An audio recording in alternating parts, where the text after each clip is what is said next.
Hello, folks. Welcome to a walking simulator. This is Dagon. It is free on Steam. They have DLC if you would like, and some other games upcoming, but they have DLC that you can buy if you would like. There's a whole thing about Ukraine mixed in. This is not a political channel. I certainly have political views, but this is not a political channel, so I'm not going to get into that. But that's also there. But regardless of what they're doing with the DLC money, if you support it or don't support it, the game itself is free. Now, this is H.P. Lovecraft's Dagon put to video game. There is minimal actual gameplay, but work is currently trying to drive me into an early grave with extra shifts working on my days off. If you watch my Galaxy of Heroes videos, you'll hear more about that whenever I get around to uploading that. So I don't have time to start a new game, so we're going to be doing filler for at least one more week after this, and also I still don't know what the hell I'm going to play, so I guess that works out. Anyway, let's get started. We're going to do a new game. There's no choices. It's just the game. It's the story. It's not even really a game, but I thought I would show it off. It's something a little different. And it's Dagon, so it's not like it's going to be 4 hours long. I am writing this under an appreciable mental strain, since by tonight I shall be no more. The only thing it has... is there are these elder signs that give you trivia. I didn't realize... Penniless, and at the end of my supply of the drug which alone makes life endurable, I can bear the torture no longer, and shall cast myself from this garret window into the squalid street below. Do not think from my slavery to morphine that I am a weakling or a degenerate. When you have read these hastily scrawled pages, you may guess, though never fully realize, why it is that I must have forgetfulness or death. Okay, I've already gotten some of these. We're not going to be hunting too hard for those. I've gotten some of them, and yeah. It was in one of the most open and least frequented parts of the broad Pacific that the packet of which I was supercargo fell a victim to the German sea raider.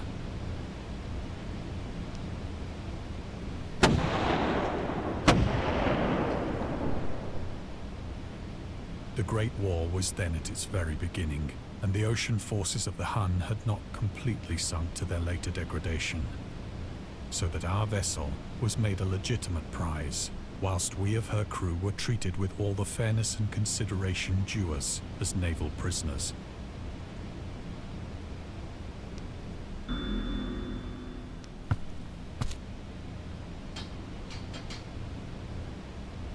So liberal, indeed, was the discipline of our captors, that 5 days after we were taken, I managed to escape alone, in a small boat, with water and provisions for a good length of time.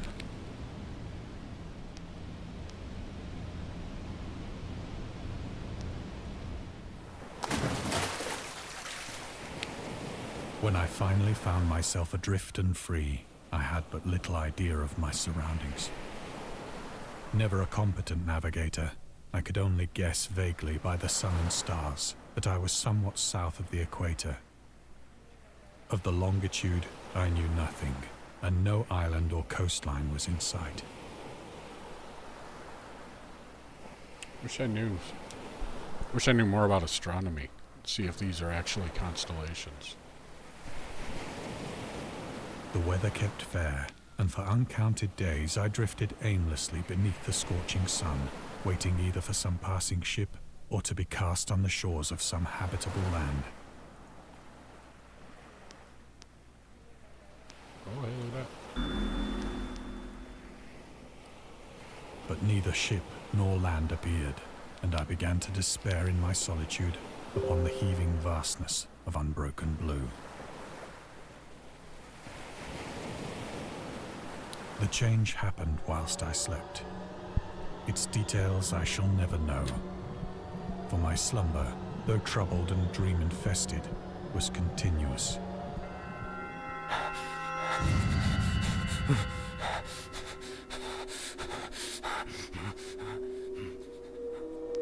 When at last I awoke, it was to discover myself half sucked into a slimy expanse of hellish black mire, which extended about me in monotonous undulations as far as I could see, and in which my boat lay grounded some distance away. Though one might well imagine that my first sensation would be of wonder at so prodigious and unexpected a transformation of scenery, I was in reality more horrified than astonished, for there was in the air and in the rotting soil a sinister quality which chilled me to the very core. The region was putrid with the carcasses of decaying fish and of other less describable things which I saw protruding from the nasty mud of the unending plain. Perhaps I should not hope to convey in mere words the unutterable hideousness that can dwell in absolute silence and barren immensity. There was nothing within hearing and nothing in sight save a vast reach of black slime. Yet the very completeness of the stillness and the homogeneity of the landscape oppressed me with a nauseating fear. The sun was blazing down from a sky which seemed to me almost black in its cloudless cruelty, as though reflecting the inky marsh beneath my feet.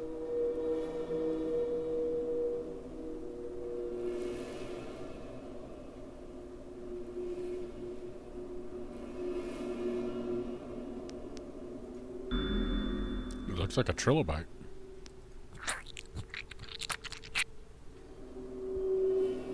As I crawled into the stranded boat, I realized that only one theory could explain my position. Through some unprecedented volcanic upheaval, a portion of the ocean floor must have been thrown to the surface, exposing regions for which innumerable millions of years had lain hidden under unfathomable watery depths. So great was the extent of the new land which had risen beneath me that I could not detect the faintest noise of the surging ocean, straining my ears as I might, nor were there any seafowl to prey upon the dead things.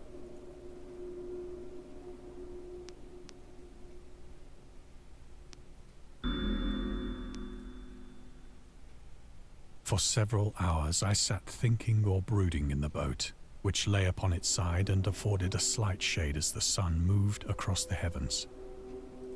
As the day progressed, the ground lost some of its stickiness and seemed likely to dry sufficiently for traveling purposes in a short time. That night I slept but little, and the next day I made for myself a pack containing food and water, preparatory to an overland journey in search of the vanished sea and possible rescue.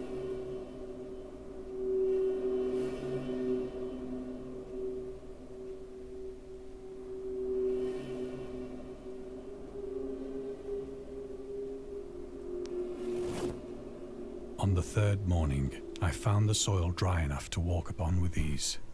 The odor of the fish was maddening, but I was too much concerned with graver things to mind so slight an evil, and set out boldly for an unknown goal. Dry enough to walk, but not dry.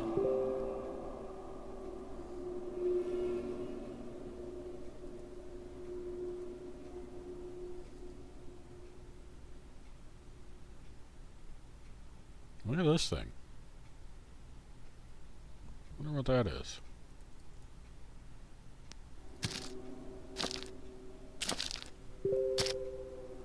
Squish. All day I forged steadily westward, guided by a faraway hummock which rose higher than any other elevation on the rolling desert.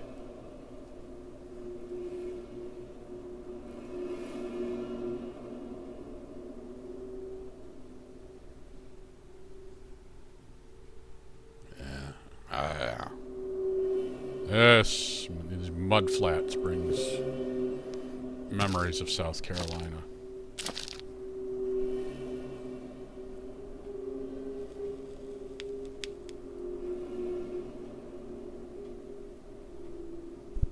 Frickin' whale. Some kind of crustacean. And rock.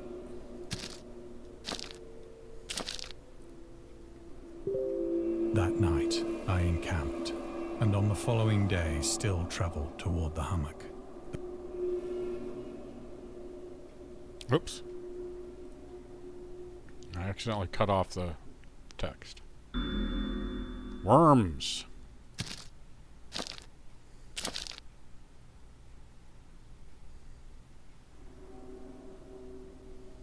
By the fourth evening, I attained the base of the mound, which turned out to be much higher than it had appeared from a distance.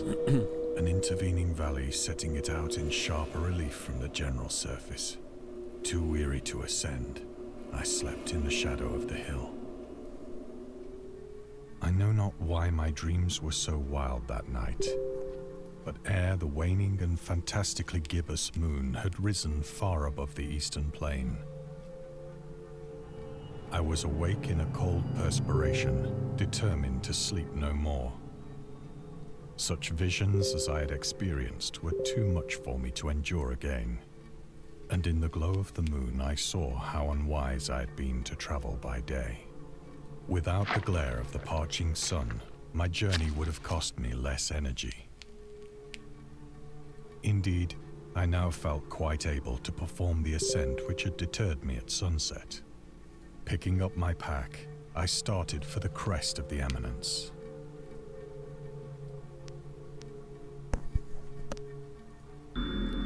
I like how gibbous is just not full. Like Half Moon, gibbous. It's such a evocative name, which is probably why Lovecraft used it so much. I have said that the unbroken monotony of the rolling plain was a source of vague horror to me. But I think my horror was greater when I gained the summit of the mound and looked down the other side into an immeasurable pit or canyon, whose black recesses the moon had not yet soared high enough to illumine. Why is the moon reversed? I felt myself on the edge of the world, It was flipped. peering over the rim into a fathomless chaos of eternal night.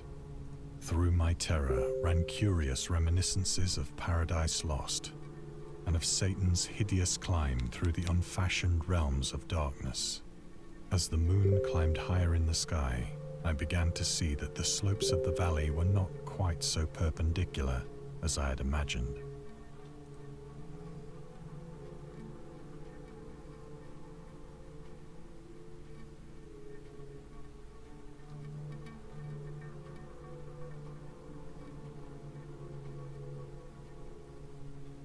I would have thought for sure there would have been one there, if for nothing else than to talk about Paradise Lost.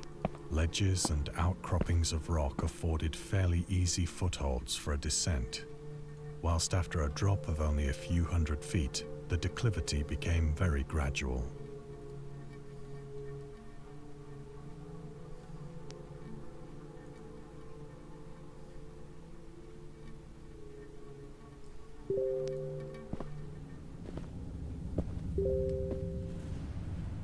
Urged on by an impulse which I cannot definitely analyze, I scrambled with difficulty down the rocks and stood on the gentler slope beneath, gazing into the Stygian deeps, where no light had yet penetrated.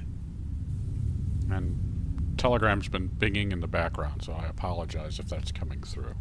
All at once, my attention was captured by a vast and singular object on the opposite slope, which rose steeply about 100 yards ahead of me. An object that gleamed whitely in the newly bestowed rays of the ascending moon.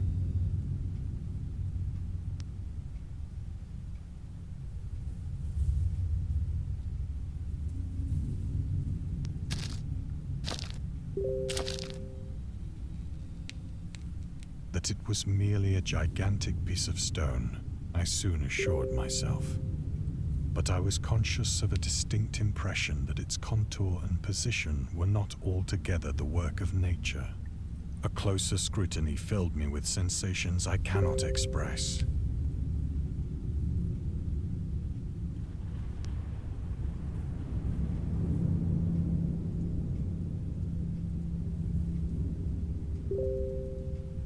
For despite its enormous magnitude and its position in an abyss which had yawned at the bottom of the sea since the world was young, I perceived beyond a doubt that the strange object was a well-shaped monolith, whose massive bulk had known the workmanship and perhaps the worship of living and thinking creatures. Dazed and frightened, yet not without a certain thrill of the scientist's or archaeologist's delight, I examined my surroundings more closely.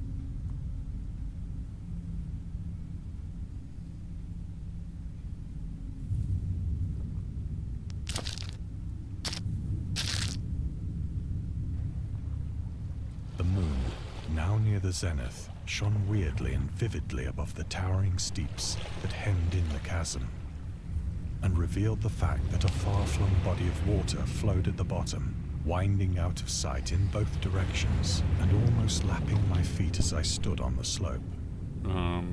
Looks more like a pond to me. Across the chasm, the wavelets washed the base of the Cyclopean monolith, on whose surface I could now trace both inscriptions and crude sculptures.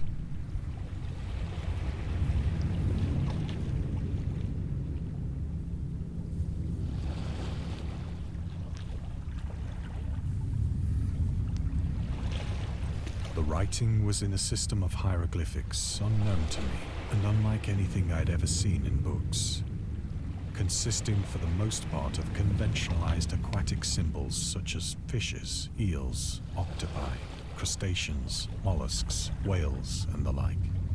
Several characters obviously represented marine things which are unknown to the modern world, but whose decomposing forms I had observed on the ocean-risen plain. And that glare. It was the pictorial carving, however, that did most to hold me spellbound.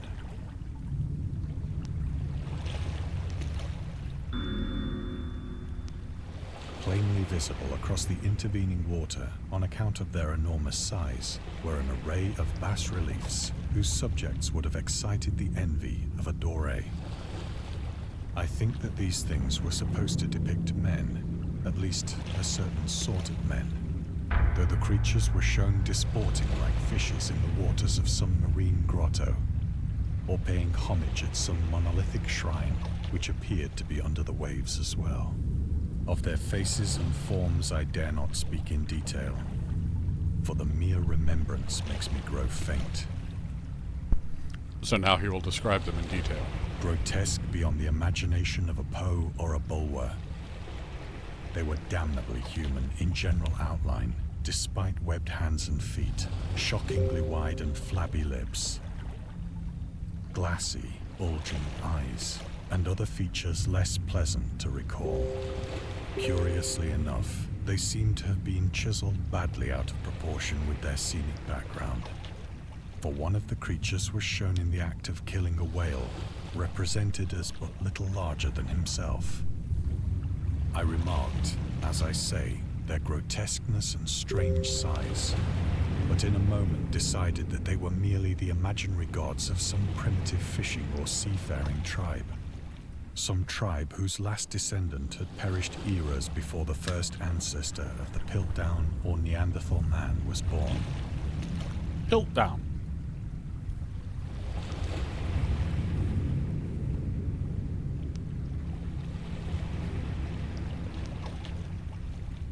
Awestruck at this unexpected glimpse into a past beyond the conception of the most daring anthropologist, I stood musing whilst the moon cast queer reflections on the silent channel before me. Then, suddenly, I saw it. With only a slight churning to mark its rise to the surface, the thing slid into view above the dark waters. Polyphemus-like and loathsome, it darted like a stupendous monster of nightmares to the monolith, about which it flung its gigantic scaly arms, the while it bowed its hideous head and gave vent to certain measured sounds.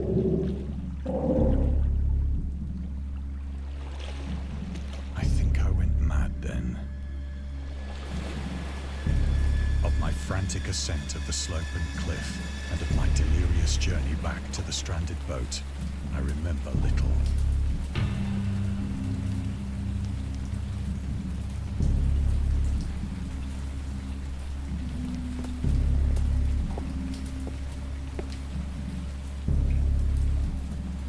believe I sang a great deal and laughed oddly when I was unable to sing.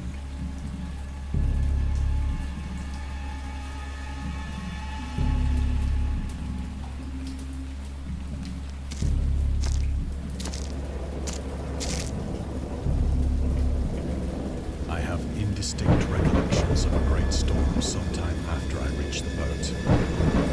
At any rate, I know that I heard pearls of thunder and other tones which nature utters only in her wildest moods.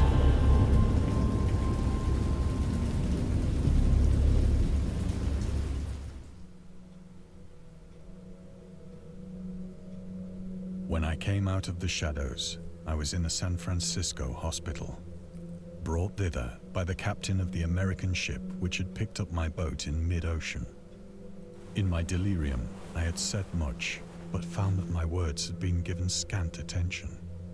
Of any land upheaval in the Pacific, my rescuers knew nothing. Nor did I deem it necessary to insist upon a thing which I knew they could not believe.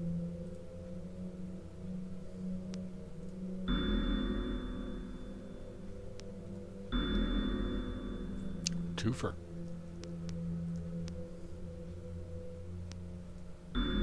Threefer. Got a hat trick.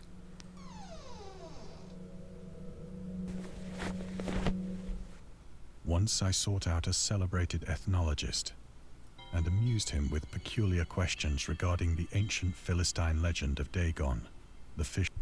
Oops. The fish god.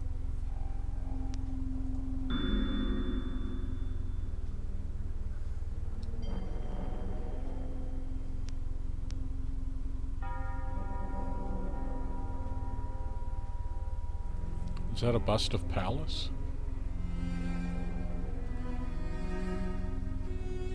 Is that a Poe reference over there?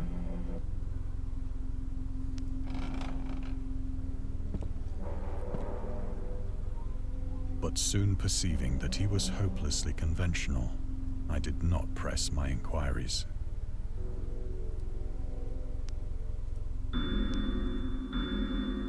Necronomicon. I can't tell what that is.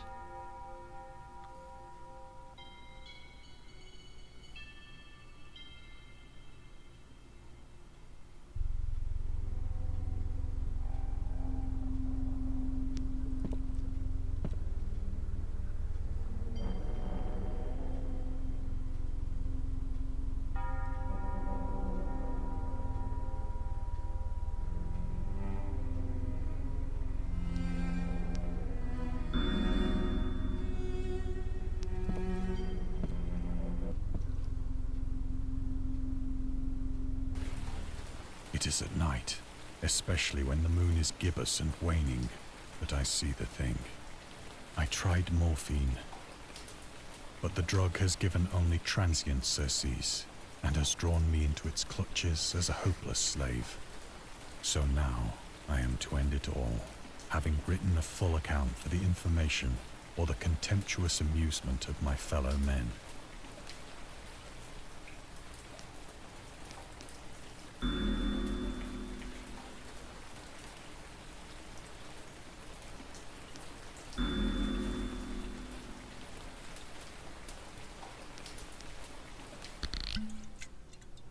Often, I ask myself if it could not all have been a pure phantasm, a mere freak of fever as I lay sun-stricken and raving in the open boat after my escape from the German man-of-war.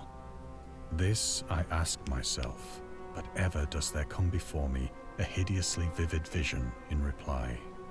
I cannot think of the deep sea without shuddering at the nameless things that may at this very moment be crawling and floundering on its slimy bed, worshipping their ancient stone idols and carving their own detestable likenesses on submarine obelisks of water-soaked granite. I dream of a day when they may rise above the billows to drag down into their reeking talons the remnants of puny, war-exhausted mankind. Of a day when the land shall sink and the dark ocean shall ascend amidst universal pandemonium.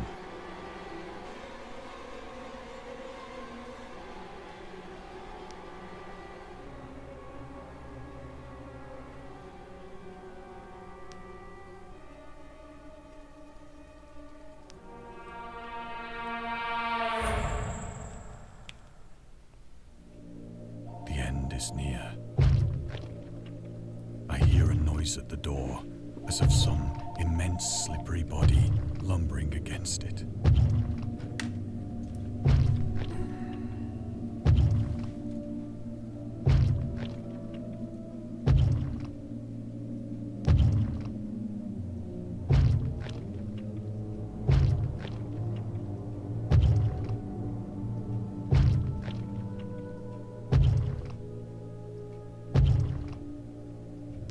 It shall not find me.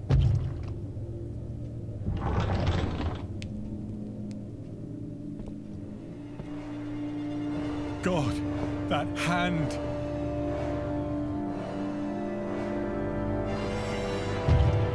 The window! The window!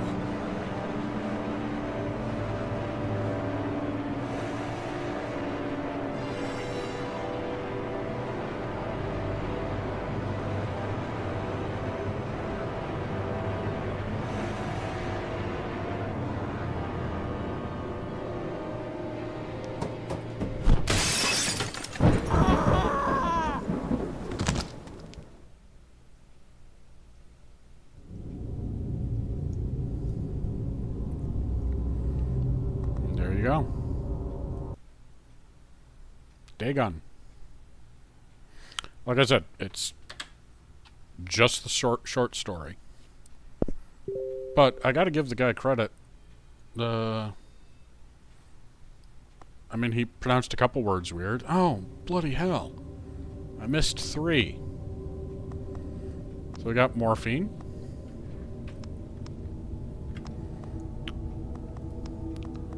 And the Huns.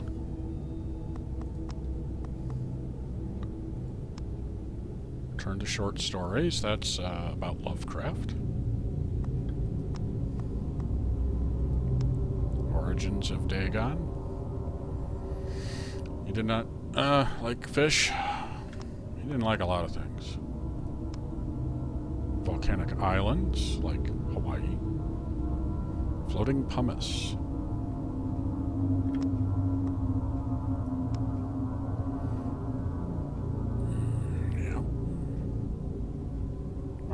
Yeah. Lovecraft would not like the anglerfish. Especially when you think they're like the size of a piranha, but they're like enormous.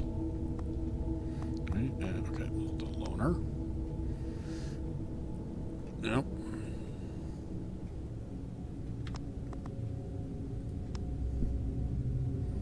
Themes. Yeah. Learning. Journalist. He was a journalist, yes. He had his own paper. He was an atheist. Bit of a fatalist. In defense of Dagon. Defense of Dagon.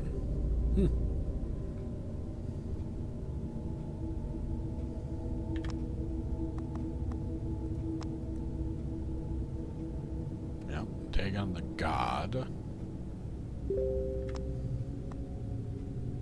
August Derelith, yeah. He did a lot, but he also did a lot.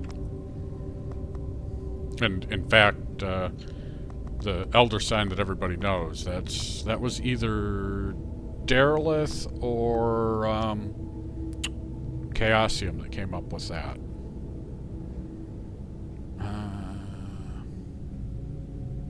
Freelancing. This version of the elder sign is his. Man of science. He was a teetotaler. Used to smoke when he was 12. Oh, what a different world it was. And yeah, the elder sign.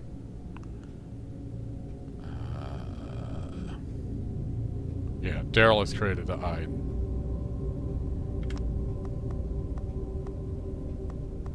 So we're missing a couple.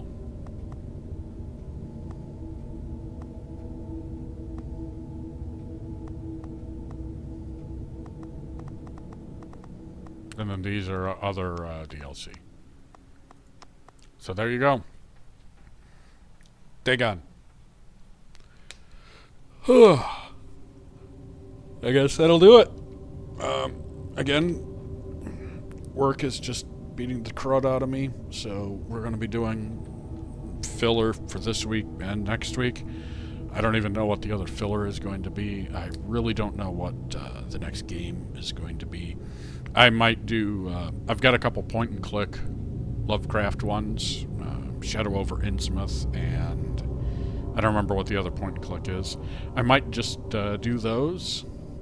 I might play Gibbous. Or I might do something completely different. I don't know.